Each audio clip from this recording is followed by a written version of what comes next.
পবিত্র কোরআনের কোন সূরাটিকে আল কোরআনের সারসংক্ষেপ বলা হয় এবং যা ছাড়া নামাজ পূর্ণ হয় না? ক. সূরা আল ইখলাস, খ.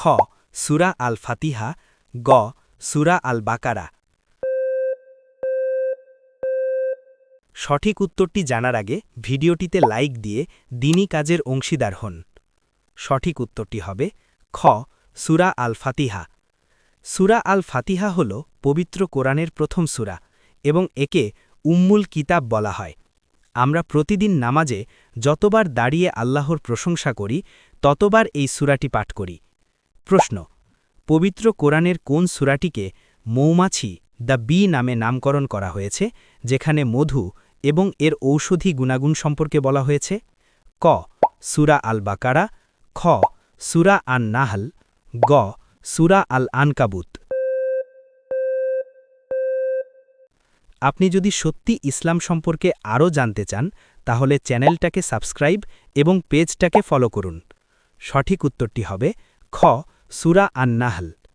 এই সূরায় আল্লাহ তাআলা মৌমাছিকে তার এক বিশেষ নিদর্শন হিসেবে উল্লেখ করেছেন এবং মধুর মধ্যে মানুষের জন্য নিরাময় রেখেছেন বলে জানিয়েছেন।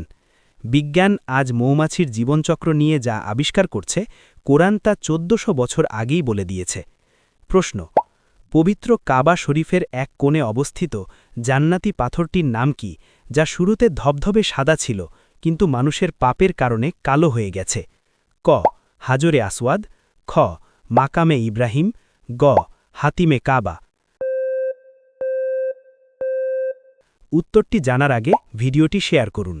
একটি ভালো কথা শেয়ার করাও সাদাকা। এই জ্ঞানটি শেয়ার করে আপনিও সাদাকায়ে জারিয়ার অংশীদার হন। আপনার হয়তো একটি শেয়ার হাজারো মানুষকে সঠিক পথে আনবে। উত্তরটি হবে ক.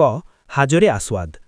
হাদিস অনুযায়ী হাজরে আসওয়াদ যখন জান্নাত থেকে পৃথিবীতে এসেছিল তখন এটি দুধের চেয়েও সাদা ছিল। মানুষ যখন এটি স্পর্শ করে তওবা করে তখন তাদের পাপ এই পাথর শুষে নেয় বলেই এটি কালো হয়ে গেছে। আপনি যদি সত্যি ইসলামকে ভালোবাসেন তাহলে কমেন্টে লিখুন, আই লাভ ইসলাম। আপনি কয়টি প্রশ্নের উত্তর দিতে পেরেছেন কমেন্টে জানাবেন।